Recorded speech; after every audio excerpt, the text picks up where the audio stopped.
welcome back to the W Reactions, y'all. Channel.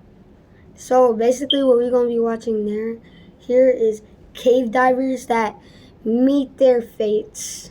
It's going to be so sad.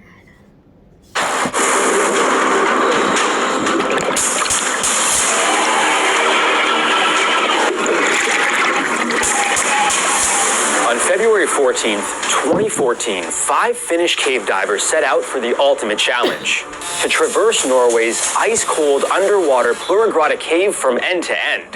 Their goal was to reach Steinugaflaget Cave, the long way. The expedition involves a 5-hour dive to depths of more than 425 feet. Along the way are sharp rocks, narrow passages, and ice-cold waters that reach temperatures as low as 35 degrees Fahrenheit. One false move could rip open your dry. Bro. Yo. That's insane. 35? And one false move can rip it open. Bro, see, this is what I'm saying, bro. Like, these cave divers, they be risking their life for a cave in a video. Like, you can't, like, react to the videos of the cave divers. Or don't risk your life over cave divers. I feel bad. Suit and leave you drowning in an icy grave. Even panicking can kill you. Something they would learn all too well. At the start of their expedition, everything was going according to plan. But at one of the deepest points of the descent, the unthinkable happened. How did 2 of the Finnish cavers die? How did the other 3 barely make it out alive? And why did the divers break the law? See?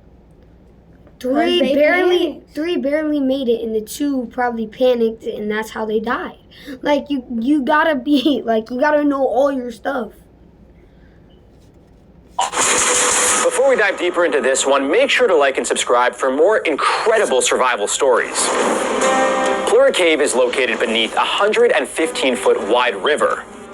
Steinugaflaget, a long and colorful cave section, appears about 1,640 feet deep, making it a hot spot for cave diving enthusiasts. Most divers will turn back the way they came upon reaching this point, but more skilled divers will go further into the cave's depths, where the path gets darker, colder, and more challenging to swim through. For these 5 Finnish friends, it would be the ultimate test of their caving skills. They set out to navigate the entire cave system backwards, starting at the most difficult entrance, an icy pond. Then heading through miles of deep, craggy passages to reach Steinugaflaget Cave on the other side. The group consisted of Patrick Gronqvist, Jari Huotarinen, Vesa Rantanen, Jari Usamaki, and Kai Konkinen. And this wasn't their first rodeo. They've done several dives together, like exploring the Ojamo mine west of... See, bro, this is what I'm talking about, bro. They all dive through deep little passages where if they make one move, they can die. Like, this is just dumb. Go somewhere you at least know you can be safe at. Testing the limits. Helsinki. Patrick and Kai had previously explored the entire cave system of Plura in the opposite direction in 2013. But for Jari H., Vesa, and Jari U, this would be their first attempt. Given their experience with previous dives, it didn't seem to be much of a concern, but they fully understood the dangers. The deeper the dive, the greater the risks. Hypothermia, decompression sickness, carbon monoxide poisoning, and equipment malfunctions were all deadly variables they knew they were getting into. The 5 friends headed to Plura together, preparing themselves for what they thought would be a 5-hour dive. They hitched a trailer to their van. They knew what they were getting into, but they still decided to do that? See, I'll give them props. Why are you giving them props? Because they did that to show us what would happen. They tested. They sacrificed for us. But guess what?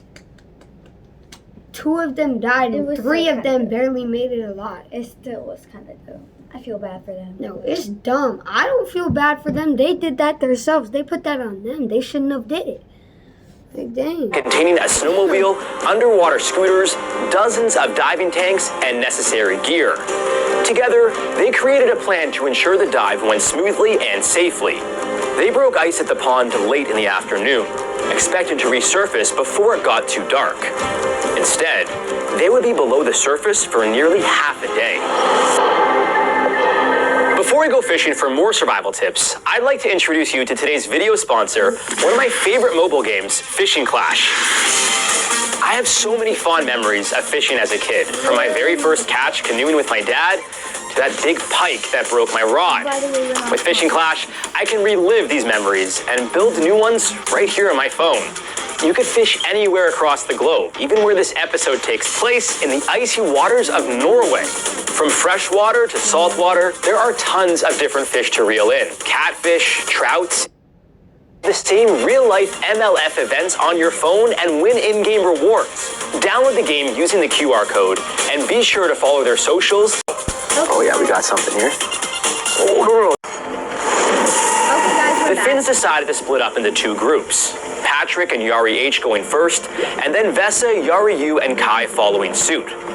Although there was never a group leader, Patrick would head the dive, with Yari H trailing behind. The second group would wait about 2 hours for the sediments from the first divers to settle before heading down. Everything was going to plan. Patrick led the way through the depths, with Yari H close behind him. Shortly into the expedition, the pair turned on their headlamps as things quickly got dark. However, it wouldn't be long before they reached an area called the air chamber. This is a part of the cave that you can either swim or trudge through, as the waters aren't nearly as deep. At this point, the two divers had to pass through nearly 820 feet of the air-filled space above the water before descending to the... That's crazy, and they have to descend to the lower part, which means it's gonna get deeper, more intoxicated, and also they can seriously die in one move. Like, they need to be careful in these type of situations. They have things all around them, literally, that can just kill them, stab them in the back any second. Yeah, but I feel like they did plan it smoothly, but then it just didn't go out to plan because what happened with the Earth. What was point of the journey? The two followed along the guideline left by Patrick back in 2013. The pair made it through the deepest part of the dive, at one point being more than 425 feet below the surface. This is at the very bottom of the cave, where the passage forms a U-shape. This marks the most dangerous section. The cave becomes narrow and craggy, requiring divers to maneuver through a steep 90-degree turn. It's also where disaster struck.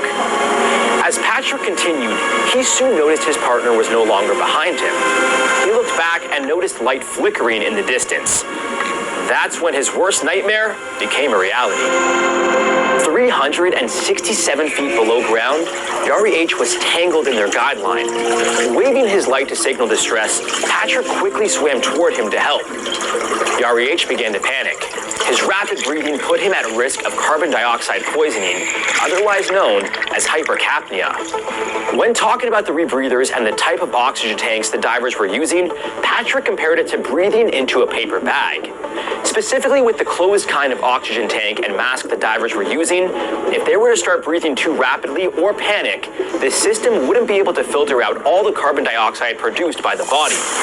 Fortunately for Yari H, this is exactly what started to happen. Patrick moved quickly, switching Yari's mouthpiece. Dang! That's crazy. Bro. Just one panic, they won't be able to filter it. That's insane. And it came out his mouth, so, like, he's cooked. Deliver fresh oxygen, but this was a fatal mistake. Sadly, in a state of shock, Yari helplessly started swallowing the ice-cold waters of the cave.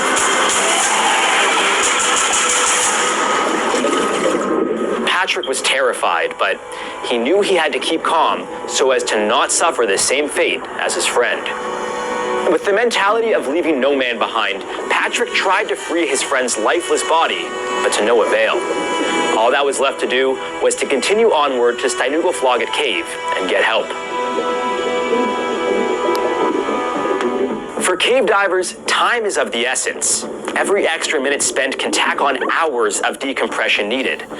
Decompression sickness happens when pressurized nitrogen in your bloodstream forms bubbles if you surface too quickly. This can lead to what's known as the bends. If you aren't careful, these bubbles can block major blood vessels, causing joint pain, organ damage, and in some cases, death. To avoid this, you must slowly take regular decompression stops so your body can get used to the lower pressure as you continue to rise. For this reason, Patrick knew he had to get moving. This meant he wouldn't be able to let the second group of divers know what had happened, and they would inevitably find their dead friend blocking their path. He had now been at depths of more than 360 feet for more than 20 minutes. He needed to spend an extra 2 hours to decompress safely on his way up. But after spending so much time trying to save his friend's life, that number went up to 6 hours and 40 minutes. At this point, he decided to go to the surface once he was 20 feet away from it, skipping his last decompression stop.